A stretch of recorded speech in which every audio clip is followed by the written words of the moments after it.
Jump in here. So I'm Mark Volkmann with OCI. Obviously, I'm here to talk about React today, and all the example code you see in these slides is available at this GitHub repo, github.com mvolkmann, and you can find it from there, so feel free to check that out. And if you'd like a PDF of these slides, shoot me an email there at that email address, and I'd be happy to send that to you. So Kyle advertised this, that you are going to hear from someone that had professional experience working in React. Interestingly, when he made that comment, I did not yet even have 1 day of professional experience. Fortunately, to save Kyle from saying something inaccurate, last week I worked on a project using React. So I now have a total of 1 week of professional experience, and I'm going to share as much as I can based on that 1 week. I had been investigating React for about 2 months before that, but hadn't really written much code yet. And so I learned quite a bit from that 1 week. So why did I even recommend that this other company take a look at React? Well, I've been using Angular for about 2.5 years, so it would have been natural for me to just tell them to use Angular. But I think Angular is in an interesting position now. And in a way, I think Google has hurt themselves by how long they're taking to come out with Angular 2. And so I kind of felt for this company, it wasn't worth their developers' time to start from scratch and learn Angular 1. And yet everybody's saying they shouldn't use Angular 2 yet, and so what should they do? And so I recommended that they not give up on the possibility of using Angular 2, just evaluate that again in the spring. And for now, maybe it'd be worth their while to take a look at React. So React is a framework from Facebook, and you could use it in place of Angular. It focuses on the view portion of an app, and that's a little different than Angular. Angular does that and a lot more. So with React, you're going to have to choose some other libraries to use along with it, and I have a list of those coming up in a few more slides. React gives you a one-way reactive data flow. So let's focus on the one-way part. That means you don't have two-way data bindings, and it's my understanding that Angular 2 is like that as well.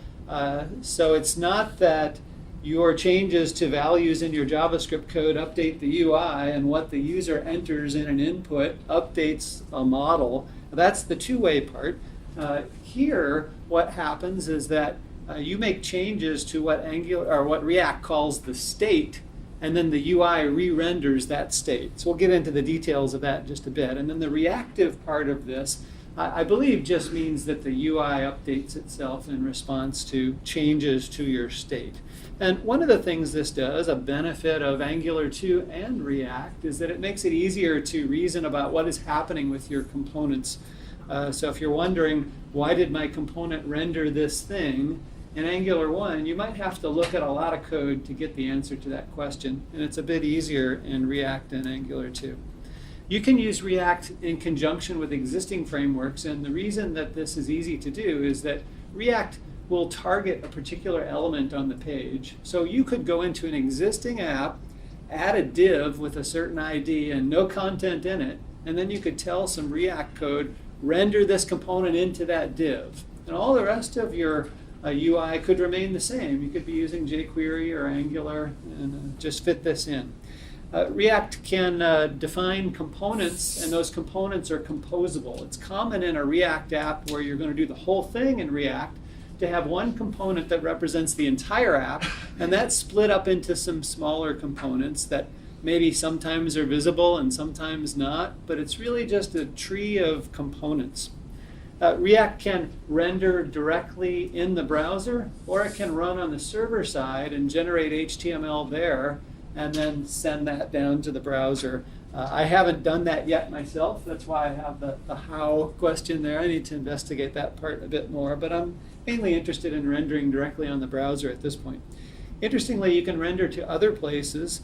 You can render to an HTML5 canvas, and you can render to Android and iOS.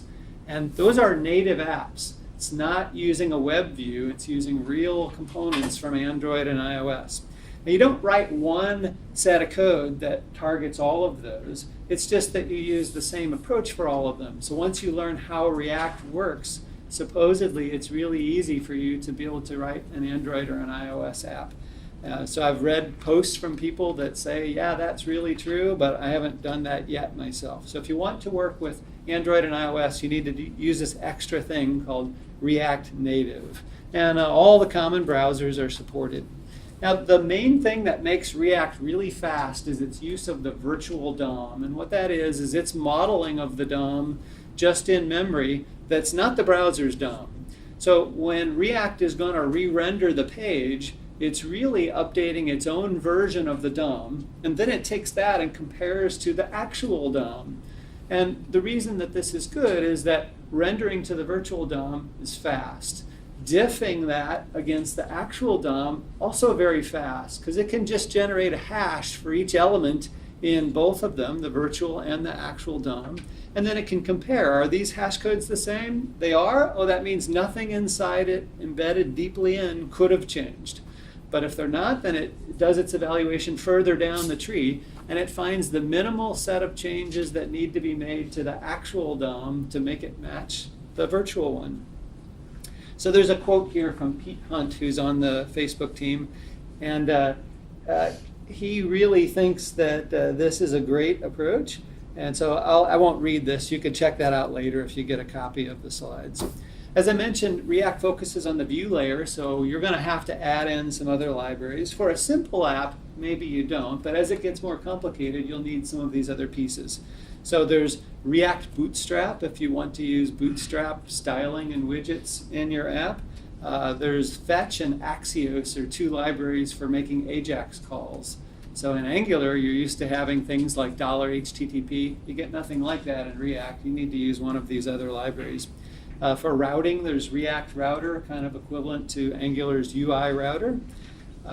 For keeping track of your data, in a simple app, you can just do it with your own JavaScript code. But as your data gets more complicated, you're probably going to want to use something like the Immutable Library. This is also from Facebook, and it gives you persistent data structures, sometimes called structural sharing.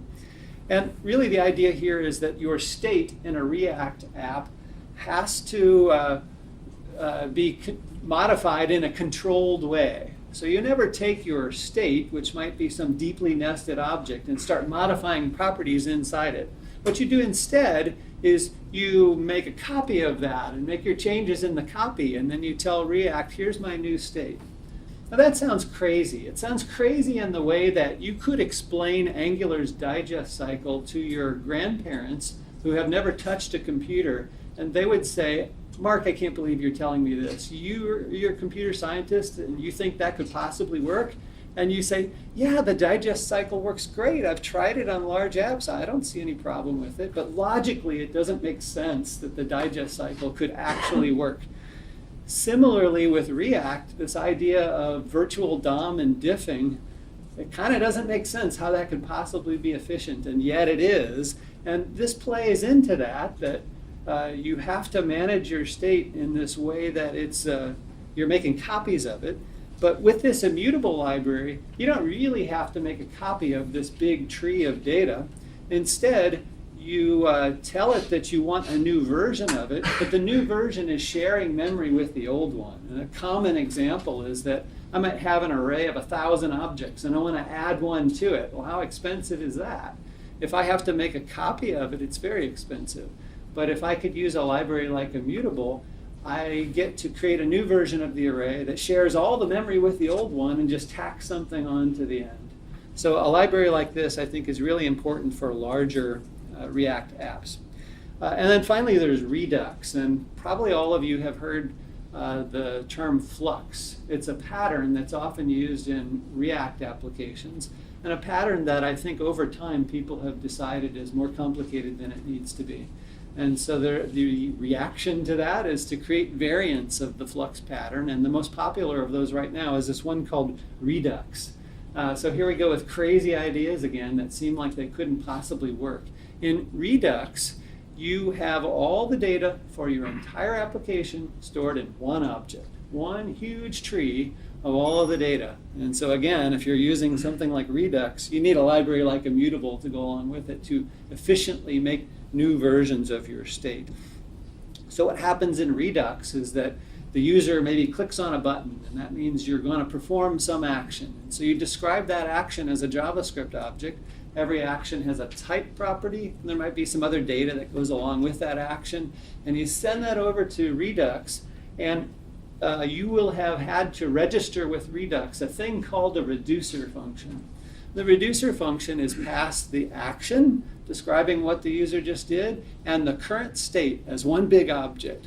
And the job of the reducer function is to return a new state object that's the result of applying that action to the current state. And in Redux, that one reducer function could split up the tree of data into smaller pieces and pass those off to kind of sub-reducer functions. That might pass it on to even more, but in the end, you've come up with your new state. And then the magic that happens here is that it tells any components that care about this that they need to update themselves. And then they re-render only the parts of the DOM that have changed based on this new state. So we want to compare this to Angular 1. So in Angular 1, you have modules. In React, you use ES6 modules as a way of managing different parts of your application. In Angular 1, you create directives. Those are called components in React, and we'll see coming up that there are two ways to define those components, a kind of a little bit more complicated, full-featured way, and then a really, really simple way. In Angular, you have controllers. In React, the component class you create would have methods in it, and those methods really are the logic of your controller. In Angular, you have templates for your HTML. In React, you have this thing called JSX, which is very much like HTML, but it's not. And I'll talk about the differences coming up. In Angular, you have services. In React, that would just be a collection of JavaScript functions. In Angular, you have filters. In React, that would just be a JavaScript function. So a big thing to take away from this is that there's a heavy emphasis in React on doing as much as possible with JavaScript instead of inventing concepts that are unique to the framework. So there are very few concepts in React because React says just write some JavaScript code. So I have a bunch of slides that I'm going to skip past that might be interesting to you if you want to get a copy of the slides later. I don't want to take up your time telling you how to set this up, but I'm talking a little bit about NPM and what is package.json and how do you set up React, and you should use Webpack as your module bundler, and how do you configure that thing, and what is this Webpack dev server that you use when you're developing your app. But the good news after all of that is that once you set it up according to those slides and you want to run your app, you say npm start. And what that's doing is it's starting up that Webpack dev server. That will have been configured to use Babel for transpiling your ES6 JavaScript code into something that runs in the browser and concatenating all your JavaScript together into a file that's called bundle.js. And that's what you see that I'm pulling in here in my HTML. Well, beyond that, when you're using that Webpack dev server, when you make a change to your code, it's watching that, and it creates a new version of bundle.js in memory. So it doesn't write it out to the file system, and then it refreshes the browser. So it's very, very fast because there's no file I/O involved. So I started up that way, and I browse that, and I'm good to go. I start working on my app. I make changes. I see them refresh in the browser. So this is about the simplest app you could create in React. In my HTML, I have a div with an ID so that I can target that. And I'm targeting it right here. I get that element by its ID, find that thing, and I tell React that I want to render this into that element. Now, this looks like normal HTML, but it's not. It's JSX, which looks very much like HTML, and you just throw it right into the middle of your JavaScript code. That's something that I would say 99% of developers are turned off by the first time they see it. But if you actually give it a try, a lot of developers come around to liking that. Really the thing here is that when you define a component, it's always going to be a combination of some HTML and some JavaScript code that controls it in some way. And it turns out it's very convenient for them to all be in one place. Plus there's a thing pushing you toward creating very small components, and so it ends up having that small amount of JavaScript code right next to the HTML is a nice thing. But really, this is being turned into JavaScript code by the Babel transpiler, and that JavaScript code that it generates produces the DOM that you need to render that. Okay, I guess there's really nothing else interesting about this. I could render into any element. I could make this call more than once and render different components into different elements on the page if I wanted to. You might consider right here just saying, why don't you render it into the body? And that works. It's just that if you're pulling in any other JavaScript libraries, some libraries like to stick things into the body. And now you have two things competing for that space, and it can confuse React. And so they tell you that you should always create an element that it can target instead of just throwing it into the body. So back to JSX. So this is JavaScript XML. It's key that it's XML. That means that you have to terminate all your tags in the XML way. So just when we all got used to HTML5 and we weren't terminating our input tags anymore, we weren't terminating our break tags, now you got to go back and do that again. And I assume that's because that's the easiest way to be able to parse this, is to use an existing XML parser, and then you're done. So that's a thing to get used to. It's amazing how quickly different tools in the JavaScript world have added support for this. I thought this was going to be a killer for React when I first heard about it. Like, who's going to use this? They'll be limited in their choice of tools. But amazingly, it has turned out that's not the case, and that most of the tools you're already using probably already support this. A good example of this is ESLint, that a lot of people use for checking their JavaScript code. Knows all about JSX already. So I said it looks like HTML, but it isn't. So one of the reasons it isn't, all the tags have to be terminated like XML. But another really annoying thing to me, and I don't want to pretend like I like everything about React. I'm going to tell you about some things I don't like about it now. You can't use the class attribute and give it a list of CSS classes. Instead, you have to call it class name. Why do you have to do this? Well, they say it's because class is a reserved keyword in JavaScript. And I say, I'm not buying this, because they're in control of parsing that and turning it into JavaScript. Why can't they see that I said class, and they can turn it into whatever they want, but I don't want to type class name. But despite that, that's what we're stuck with. Likewise, for is a keyword in JavaScript. And a lot of label elements have a for attribute on them. You have to say HTML for instead of for. Then a lot of things that are not camel cased in HTML have to be now. So autofocus, you got to capitalize the F. All your event handling attributes like on click, you have to camel case those. Now, fortunately, when you don't do these things, React is very good about giving you nice error messages in the console to tell you that you did it wrong. But I really wish they would have based it more on HTML5 and not made these kind of changes. So in the middle of your JSX, you often want to switch back into JavaScript mode, because maybe you want to loop through a collection and output a table row for each thing in the collection. And so you do that with these single curly braces, not the double ones that you see in Angular. And what goes here has to be a JavaScript expression, any JavaScript expression, but not a JavaScript statement. And that means you can't put an if statement there. Instead, you'd have to use like a ternary expression. That would work. Then in the middle of this JavaScript, I might want to switch back to JSX mode. And that's simple. I just go back to having tags. And as soon as it sees a tag, it thinks I want to move back into that mode. And then the last really annoying thing to me is that if JSX is like XML, shouldn't I be able to put an XML comment in it? No, you can't do that. What you have to do is you have to switch into JavaScript mode and then use a JavaScript comment. That's just crazy. I gotta think they're gonna change that at some point. Okay, there are two ways of working with data in a React application. There are props and there are state. And so the simplest of those is props. Props are just attributes that are on elements. So my first question is, why don't you just call them attributes? Why do you have to pick a different name? So that's another thing that annoys me. Props are just attributes.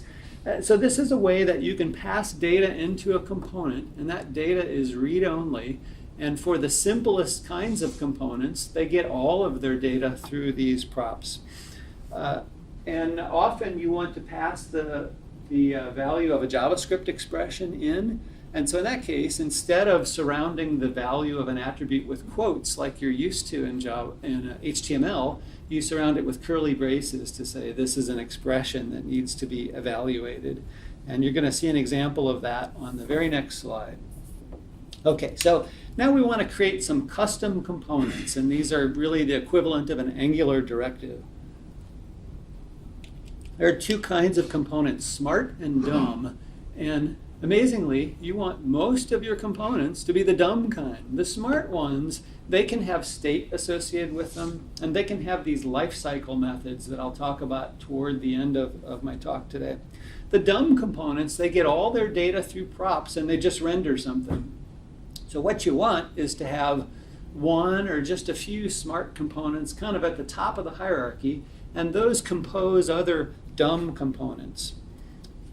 You can define all your components in separate JavaScript files and pull them in with ES6 imports. And that's a good thing to do because you might have some components that are used in multiple places in your app, and then anywhere they're needed, they can just be imported. So let's look at an example of defining a custom component. Here I have a component called greeting, and I'm defining it using an ES6 class. And remember the emphasis here on doing as much as possible with just plain JavaScript, counting ES6 as plain JavaScript. So I'm inheriting from this React component class, and I have a render method. There are a lot of other methods I could add there, those lifecycle methods that I mentioned. But the most common thing you'll see is components just have a render method. And what you need to do in your render method is return some JSX that defines the DOM that you want. Well, every component has this property called props. It's a collection of all the properties that were passed in. And here's a use of greeting. I have one prop called name, and I'm giving it this literal string. If I wanted to give it the value of a JavaScript expression, I'd use curly braces instead of the quotes. So I want to render that component in a div or in an element with that ID. So I'm using the same HTML as before. I find that div, and I'm going to render it there.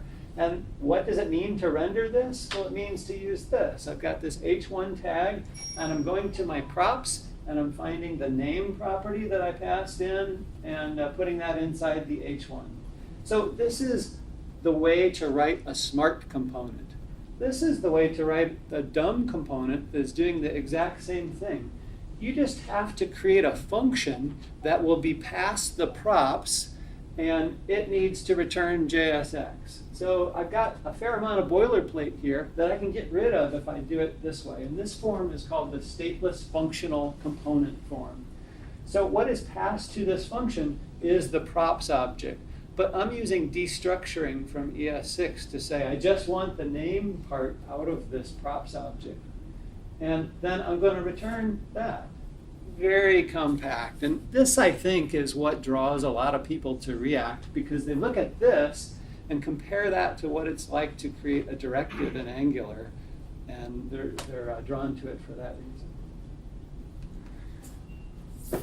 Okay, well, my previous app didn't do anything interesting. The user couldn't interact with it. Surely I'm going to want the user to be able to click on things and select things from drop-downs. So I need some events. Remember I said you have to camel case those things. And then what you give as the value to these event handling properties is a JavaScript function.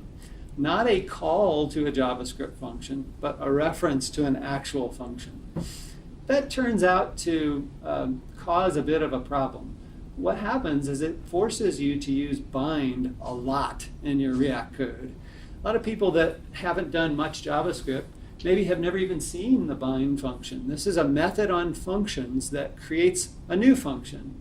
And there are kind of two uses for bind. One is to say, I want to make a function from a method, and whenever I call this function, I want it to run on a certain object. And so I'm going to tell it what the value of this should be inside that function. Another use for bind is to say, I've got this function that takes, say, 3 arguments, and I want to make a new one that just takes 2, where the first one has a fixed value, and then I'll supply the other 2. So both of those things come into play a lot when you're working with events in React. So suppose I created a component in the normal way where I've inherited from the component class, And I'm going to have methods in my class that do my event handling. And I might have one like this, handle click. And so this dot handle click is a reference to that method, but being that it's a method, I have to call it on some object. So what I have to provide to onClick is a function, not a call to a function, not a method. So here I'm taking my method, grabbing the function version of it, and binding it to the current object. And the result of this is a function that when I call it, it'll always be operating on that object. So that's a little bit of JavaScript gymnastics that you have to work past to really do anything in React. You can fix this up a bit with some helper functions, and I'll talk about that later. So when you do this kind of thing in your JSX, you are registering React-specific event handling, and then when this function gets called, it's going to be passed an event object, which is also React-specific. But it does have one thing in common with the normal DOM events, and that is that it has a target property that refers to the thing that you just interacted with. So if I set this up on a button, then the value of the target property, it's going to refer to that button that I just clicked. And we'll see an example of that, I think, on the next slide. So I mentioned there's two ways of working with data in React. There are props and there's state. So props don't change. You could create a new instance of the component that is using different props, but the props don't change inside an instance of a component. On the other hand, state does change. And whenever you want to change the state of your app, you call this .setState. And you can call this on an individual component, but only on the smart components. So if your app only has one smart component, you'll always be calling it on that. And the big thing about calling setState is not only does it record the new state, but it can trigger DOM modifications. It almost always does that. That's the signal to say, based on this new data, you may need to make some changes to the DOM. And so as I said earlier, it updates the virtual DOM, compares it to the actual DOM, and does the minimal set of changes to update that. So when you call setState, you don't have to pass it a whole new state object. If you're just changing one property, you can give it an object that just has that one property. And so you can think of this as that you're just telling it what the changes are that you want to make to the state, and then it takes it from there. So after you've done that in your components, when you want to get to data that comes from state as opposed to a prop, you say this.state and whatever the name of the state property is that you want. But you should never directly modify it. Instead, as I said earlier, you essentially create a copy of all of your state, and then you pass it to setState. So it's fine to access it, but don't directly modify it. Another point I want to make here is that there's really two classes of data in your application. If I'm creating an application that's something about car sales, then there's obvious things that would be in that data, like what cars are on the lot and what colors are they and those sorts of things. But there's another kind of state that is just about my UI, like what is the current way that I'm sorting the list of cars, or what filters do I have applied that would show me a subset of the cars. All of that is a part of your state. All right, so let's look at an example of some event handling. And this is a typical first example that people show when they're talking about Angular to demonstrate two-way data binding. They show that there's this input field, and as I type into that, this changes as I'm typing. So I want to show how to do the same thing in the React way. So I'm going to have a greeting component that I'll show on the next page. It's coming from a file called greeting.js. And then React, I didn't say anything about this earlier, but because there are different rendering targets, like rendering to the DOM, rendering to Canvas, rendering to Android or iOS, that's what's going on here, is that you have to grab some code that's specific to the target that you're rendering to. So notice I have a prop specified on my greeting component, and I'm starting off with a Spanish greeting. And I'm telling it where to render that. So here is my greeting component, and it's set up as a smart component. I'm inheriting from React component, and I've got my render method, I've got a constructor, and then this is going to be used for event handling. So the properties that were specified on the greeting component get passed in right there, and I have to pass those up to my superclass. And then I'm setting up what my initial state is going to be. And if I look down in my render, I see that right here I'm telling it what value should be displayed inside the input. And that's the value that I'm setting up here as my initial state. So I've got the label, I've got the input, and then I'm telling it that if this input is changed by the user, I want to invoke this function. Now let me say this again. This must be a function. It can't be a method. It's not a call to a function. It's a reference to a function. So I want to grab this .setName, which is this method, and I want to bind it to the current object. That gives me a function. And then when the user clicks that button, React is going to call this function that I've produced. And I'll be running this code, and it gives me an event. Event.target.value is the value of this input, and I want to make that be the value of the name property that's in my state, and I just changed world to whatever they typed. Now, after I do that, because I called setState, it's going to do the whole virtual DOM thing and re-render anything that changed. And what changed is going to be this right here, and this. So I typed one character. It had to go through this whole virtual DOM building and diffing, and it had to update this, and it had to update that for every character I typed. That sounds crazy. This can't possibly, no way this could be efficient. Yet it is. Yeah, that's all I have to do to update my UI is tell it that there's new state, and that'll cause it to go through here and check to see if it needs to update the DOM. Over here, this is part of the same file. It would be down here. You can define for your prop types what kind of data you're expecting. So I'm telling it that I'm expecting you to give me a property called greet. And we saw that on the previous slide. It's right here. And I'm saying that should be a string, and it's required. And so if you give it some other kind of type or you omit it, you get a nice error message in the console. So it helps you with your debugging. I'm also specifying a default value, so if I take that away from the previous slide, just get rid of that, then by default, it's going to say hello. These things are kind of competing with each other. There's no reason for me to say is required in this example, because if I leave it out, I'll just get the default and everything will be okay. I'm just showing you kind of two sort of checks you could do. If I could get rid of this, and then I'll get an error if I don't supply it, or get rid of the is required, and then it will always use that. Okay. All right, so I talked about bind, and I'm quickly running out of time, so I don't want to spend much time on this. I'm not sure that this approach I'm taking is a good idea. You could shoot me an email later and tell me if you think I'm crazy doing this. What I'm attempting is to reduce my use of bind, or make it easier to understand at least. So some of you are probably familiar with the concepts of currying and partial application. Basically, partial application means that I'm taking a function that takes a number of parameters, making a new one that takes fewer parameters. And that's what I'm doing here. This PA is for partial application, and I'm saying here's a function, and here's some arguments that I want to bind to it, the initial values, and then I use bind to create that. I'm tired of typing this. Null. So many times when I use bind, I don't care about the value of this, and so I just pass null. So this gives me a little bit shorter syntax of doing it. The downside is that nobody but me knows what this PA is, and so they're confused when they look at this code. So there's a trade-off here. Maybe I want to bind to a method instead of a function, and so I need to know what the object is and what the function is. More importantly is this thing, bind methods.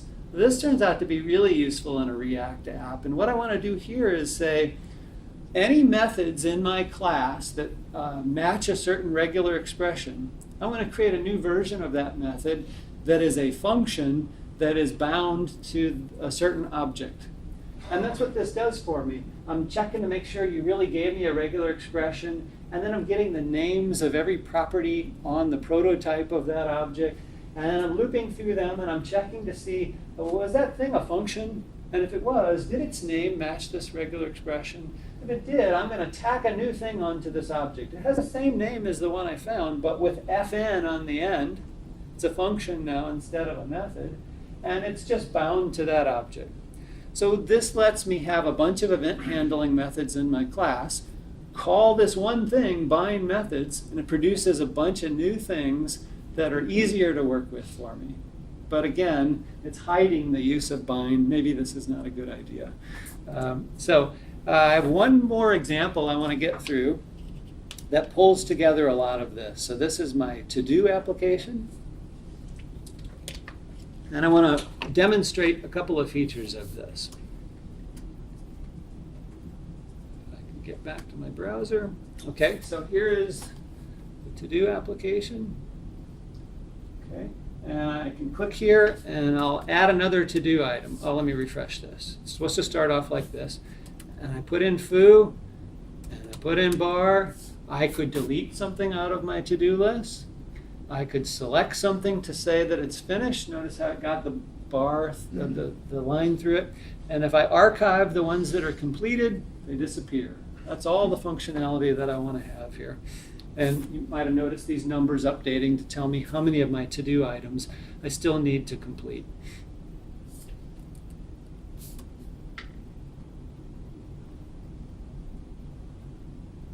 Okay, so my HTML is very simple. I have a place that I'm going to render into. I'm pulling in this bundle.js that's being generated for me.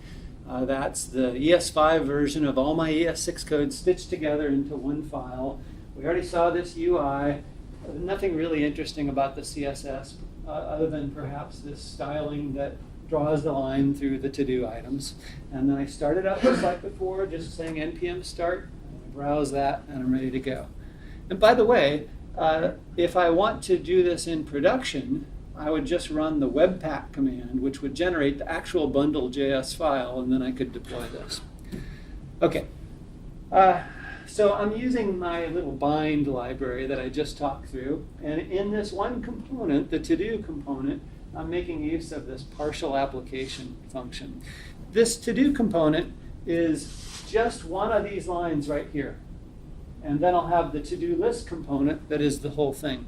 So what do I need for this component? Well, this is a dumb component, and it needs three things. I need the to-do item that it's going to display, and I need two kind of event handling callbacks. One, if the user clicks the checkbox to say that it's done, so that's this on toggle done. And another one, if they click the button to the right to delete that. You've got to give me all three of those things. And so I have prop types down here to set that up. These are the props that I'm expecting. They're all required. The first one's an object. The last two are functions. Okay. And right here, this function is past the props object, but I'm destructuring it to grab the three things that I care about. And then all I have to do is return the JSX for this. All the to-do items are just list items, and they have inside them three things. There's an input, there's the text of the to-do, and then there's a button you can click to delete it. In the input, it's a checkbox, and it should appear already checked if to-do.done is true. Okay? If you change that by clicking on it, I need to call this, but I need it to pass the to-do object that you clicked on. And so I'm using my partial application to say, take this function, produce a new one where its first argument is always that. Then I'm displaying the text of the to-do. Notice how in this JSX I'm sometimes switching back into JavaScript mode and then back out of it. So here's a JavaScript expression to tell me what CSS class I should apply to this. To-do.done is true or false, so this class is going to be done-true or done-false. Back on the previous slide, there's done-true, so that's how it gets that styling. Then if you click the button to delete it, I need to call onDeleteToDo, but I need to pass to that the ID of the to-do that you're deleting, and so I'm using partial application again to make that be the fixed first argument in this call. Okay, so that's my simple component, and now we move on to the to-do list itself. And this is a separate JavaScript file, and so up here I'm importing my to-do component out of that other file. Also using some things from that bind set of functions. I need bind methods and I need PAM. That's partial apply a method. Well, here's a simple way to create a to-do. You pass in the text and you tell me, is it already done? Usually you don't create a to-do that's already done, and so it defaults to false. And I want to create an object that has 3 properties in it. And remember the shorthand syntax to do this in ES6? You just say the name of it, and if there happens to be a local variable with that same name, that's where it gets its value from. So my first property is the ID, and I'm going to bump this up by 1 and use that value. The text just comes from there, and the value of done goes there, and I've got my object with 3 properties. Then down into the component itself, this being a smart component, I'm inheriting from React.component, and in the constructor, I'm setting up what my initial state is. And I decided that for the demo, I wanted to start off with 2 to-do items already in there. And so I'm calling create to-do, and they end up in this array of to-dos that is my state. Now I have a bunch of methods coming up for event handling on the next page that need to be bound to this component object. And so I'm calling bind methods, and I'm saying any method in this class whose name begins with on, I want to bind it. So as an example of something I do not want to bind, I don't want to bind the constructor, I don't want to bind the render method, just the event handling ones. One of them, it wasn't enough to just bind it to this object. I also needed a fixed first parameter. And that's why I'm using this PAM here. When onChange is called, I need its first parameter to be to-do text to tell it what thing I'm changing. That's another part of my state that I don't need to set initially, but when the user is typing in text for a brand new one, that will become a part of my state. And this function, this method is going to do that for me. So does that override an onChange function that was created to bind methods? Yes. Right. Now, this would have created it already, and now I'm saying, that one wasn't really good enough. It explains why, I know at a previous session of this, you pointed out to someone that declaring a function in the constructor was bad, which is what you're doing here, but you have to do it in order to override. Exactly. Right, yeah. All right, so these are additional methods that are in this component class. Here's one that I'm not binding with. Getting the uncompleted count. And at this point, it's a bunch of just straight JavaScript code, except for a few calls to set state when I need it.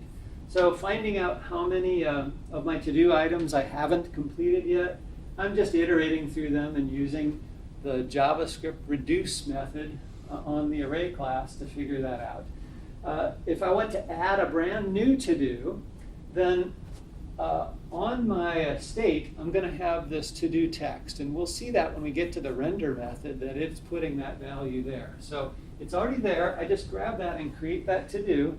And then I want to make a brand new value for my state. I want to empty out the place where the user was typing the text. So I want to set that to be an empty string. And then I need to add this new to-do to the end of the list. And notice I'm taking the current array of to-dos and I'm concatenating the new one to the end, and I'm making that be the new value of my to-dos. And so that object that I passed to set state becomes the new state, and it causes my UI to re-render just the parts that need to change. If I say that I want to archive some of my to-dos, that means that anything that's checked should disappear from the screen. I'm not actually saving them in this example app. I'm just going to get rid of them. So I'm using filter, which is on the array class, to say I want to remove every to-do, or let me say this differently. I want to keep every to-do that's not done. And that's what this is expressing with an arrow function. That becomes my new list of to-dos. Notice that I'm not passing to set state to-do text like I did there, because I don't want to change it. Whatever it was can stay. I just pass to set state the properties that are different now. OnChange is called when I am changing the text for entering a new to-do. And so I'm passing it the name of the thing that is changing, like what is the property in my state that I want to change. And then the event object has target and that has a value. Now where this comes into play is that, remember when I did this thing, when I called PAM, and I bound that so that its first argument would be to-do text. That's how it knows that that's the property that it's actually changing. And we'll see, I think, on the next slide where onChange is used. If you want to delete a particular to-do, we saw use of filter earlier. This is kind of similar, but here I'm saying I want to keep every to-do whose ID is not the one that I'm trying to delete. And then I get my new set of to-dos. If I tell a to-do that it has a different done state, maybe now it's done, or I've changed my mind, it's not done, I pass in the to-do object, find its ID. Now, this is the part where it really would be better off to use that immutable library, because I'm having to build a brand new array of all of my to-dos, and I'm just modifying a property in one of the to-dos inside that array. So I'm iterating through all of them and producing a new array that's going into here. So the to-dos go into T one at a time, and if the ID is the one that I'm wanting to toggle, then I need to produce a brand new to-do object that has the same ID, that has the same text, but its done property is the opposite of whatever it is now. But if it's not the one I was wanting to toggle, then just keep the same to-do object. So I created a brand new array. I didn't create a new to-do object for all of them, just for the one that I was toggling, and then make that my state. Remember, this is the same as saying curly brace to-dos colon to-dos curly brace. It's just a shorthand way of doing that. And now the really important part, the render method. So I need to create all of the list items that are going to go down inside this unordered list. And you see right here, I'm pulling in the value of to-dos. That's defined right here. And to-dos is an array of a bunch of DOM elements. So I'm passing in the to-do objects one at a time and producing these. Well, that's a component that I defined earlier. That's the simple component that is just a list item. And I have to pass to that. Remember, we saw the props earlier, and I have to have to-do, give it the whole to-do object. I have to have on delete to-do, on toggle done, and so I'm passing those things in. But we haven't seen this yet, key equals to-do.id. That's because anytime you have repeated elements in React, to help it along with figuring out what needs to be updated in the DOM, you have to tell it some unique value that identifies that thing. Fortunately for me, my to-dos have a unique ID, and so I could say that's the key of these repeated elements that will be in the DOM. So then leaving that aside, which is used right here, I had my heading at the top for the to-do list. I was telling you how many things are uncompleted. So anytime I need to evaluate a JavaScript expression like this call, I need to put it in the curly braces. To-dos is an array. I can get its length, so that's how many I have all together. Then I want to have a button so that you can archive them. If you click that button, I want to call this function. Now, I got that function from this line right here, when I called bind methods, and I said find everything that begins with on and do it. So here I have on archive completed, but what I'm actually calling is on archive completed fn, and the bind methods created that for me. Then I have my form with the input where you can enter new to-do text. The value that I display is whatever is in the to-do text property. That started out being nothing, but as I change it, this will be called, and that's going to set this value in my state. That was right here. I call set state, and I take the value that you entered. That becomes the new value of to-do text. Okay, and then I have the button to add that thing that you just typed in, and this button is disabled if you haven't entered anything yet. Otherwise, if you have something in there and you click it, I'm going to add this new to-do. And then finally, I have my unordered list of all the to-dos, which came from up here. So this shows that it's really easy to break a large component up into pieces. And not only that, you don't have to have just a giant block of JSX. You can pull some of the logic out like this and then insert snippets in where you need them. And finally, at the end of all of this, I'm ready to render it. So I take this to-do list component that I just defined and I say render it there. Okay. So really the big thing to see here is that your job when you're writing a React app is to think about what event handling do you need to support? When those events happen, what changes do you need to make to the state? And then for all your components, given that data in the state, what is it that you want to render? You certainly never think about any kind of DOM manipulation. You just say, this is how the components are rendered, this is my event handling, and then it all is tied together by React.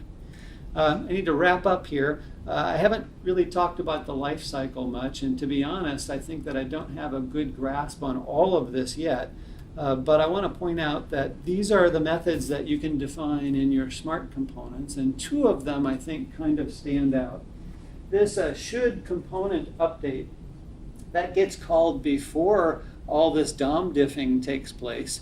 And if you have some knowledge that it doesn't need to do that, you can write this method and conditionally return false, and you can skip that.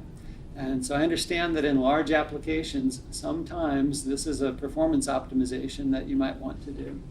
And then another thing I want to point out is that this DOM did update means that React has finished its DOM diffing and it has already made whatever updates it wanted to the DOM.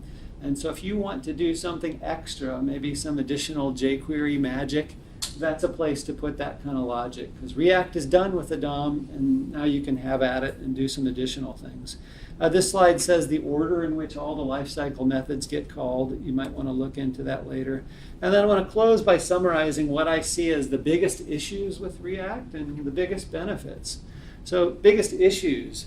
Well, you saw how I kept having to build new structures to represent my modified state. That's not the way we're used to thinking of things. We're used to having an object and just say, I want to modify that property. I want to modify that property. You don't think, let me make a whole copy of that and make my changes in the copy. So that's a different way of thinking, but one that is very familiar to people that are used to functional programming languages like Clojure and Haskell. It's just not as common in the JavaScript world yet, but that immutable library really helps with that. The other issue is that bind thing. That just seems really confusing, right? Because you don't use bind often, if at all, but as you can see, you have to know what bind does to use React. That comment thing I think is really weird. I wish that JSX would have been modeled after maybe XHTML instead of having the limitations of DOM names. There's no way that you can pull in external HTML files. It really all has to be defined in your JavaScript component. There's nothing built into React to help with form validation, but in the end, you really just want some JavaScript code that looks at your state and decides if something is valid or not, and then that can end up setting a class on something that you might use to, say, surround it with a red border if it's invalid. But there are third-party libraries that help with React form validation. Biggest benefits?